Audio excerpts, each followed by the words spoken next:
Сәлем құрметті достар, сіздермен әсем нұр. Бүгін сіздермен құрмалас сөйлем және оның түрлеріне тоқталатын боламыз. Менімен бірге болыңыздар. Каналыма тіркеліп, лайк басып, комментарий қалдыруды ұмытпаңыздар. Сөйлемдер құрамына қарай жай және құрмалас болып екі топқа бөлінеді. Жай сөйлемдер туралы алдыңғы видеода айтқан болатынбыз. Құрмалас сөйлем екі немесе бірнеше жай сөйлемнен құралып, күрделі ойды білдіретін, мағыналық жағынан өзара байланысты бір тұтас сөйлем. Құрмалас сөйлемдер үш топқа бөлінеді: салалас, сабақтас, аралас. Салалас құрмалас сөйлемдер: ыңғайлас, салалас құрмалас сөйлем. Да, де, та, де және жалғаулықтары арқылы жасалады. Мысалы, мұғалім сыныпқа кірді де оқушылар тұрды. Қарсылықты салалас құрмалас сөйлем. Бірақ, алайда, дегенмен, әйтседе деген жалғаулықтар арқылы жасалады. Мысалы, мұғалім сыныпқа кірді, бірақ оқушылар тұрмады. Кезектес салалас құрмалас сөйлем. Не, немесе, әлде, біресе деген жалғаулықтар арқылы жасалады. Далада біресе жаңбыр жауды, біресе қар жауды.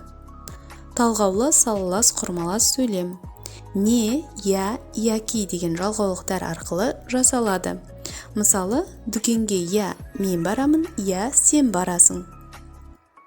Себеп салдар салалас құрмалас сөйлем. Сондықтан, себебі, өйткені деген жалғаулықтар арқылы жасалады. Мұғалім сыныпқа кірді, сондықтан оқушылар тұрды. Түсіндірмелі салалас құрмалас сөйлем. Сонша, мынау деген жалғаулықтар арқылы жасалады. Мысалы, менің айтарым мынау. Сабақтас құрмалас сөйлемдер. Мезгіл бағыныңқылы сабақтас құрмалас сөйлем. Ған-ген, қан-кен жұрнақтарына да, де, ша, ше, ғалы, гелі жалғауы жалғану арқылы жасалады. Мұғалім сыныпқа кіргенде оқушылар тұрды. Шартты бағыныңқылы сабақтас құрмалас сөйлем. Са, се жұрнақтары жалғану арқылы жасалынады. Мұғалім сыныпқа кірсе, оқушылар тұрады. Қарсылықты бағыныңқылы сабақтас құрмалас сөйлем. Са, се жұрнақтарына қоса, да, де, та, те жалғаулары жалғану арқылы жасалады. Мұғалім сыныпқа кірсе де, оқушылар тұрмады. Мақсат бағыныңқылы сабақтас құрмалас сөйлем. У жұрнағына қоса, үшін жалғаулығы қосылу арқылы жасалады. Мысалы, балаларды үйрету үшін Алтынсарин мектептер ашты. Себеп бағыныңқылы сабақтас құрмалас сөйлем.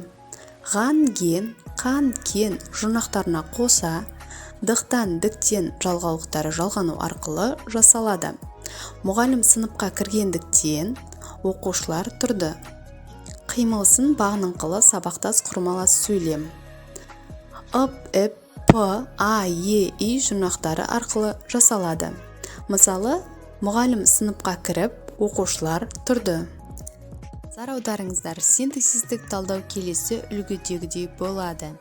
Ертең балалар Максим Горький атындағы орыс драма театрына барады. Балалар не істейді? Барады. Кімдер? Балалар. Қашан барады? Ертең барады. Қайда барады? Театрына. Қандай театр? Максим Горький атындағы орыс драма театры. Жай, хабарлы, жайылма, толымсыз сөйлем. Екінші құрмалас сөйлемге синтаксистік талдау жасаймыз. Мұғалім сыныпқа кірді, бірақ оқушылар тұрмады. Кім кірді? Мұғалім кірді. Қайда кірді? Сыныпқа. Бірақ қарсылықты салалас құрмаластың жалғаулығы. Кімдер тұрмады? Оқушылар тұрмады. Хабарлы қарсылықты салалас құрмалас сөйлем. Бірінші жай сөйлемі жай, жақты, жайылма, толымсыз сөйлем. Екінші жай сөйлемі жай, жақты, жалаң, толымсыз сөйлем. Бұл сөйлемдер туралы алдыңғы тақырыпта қозғалған болатын. Ссылкасын төменге қалдыратын боламын. Сіздерге қандай тақырып қызығырақ комментарийге қалдыра кетіңіз. Каналыма тіркеліп, лайк басып, комментарий қалдыруды ұмытпаңыздар.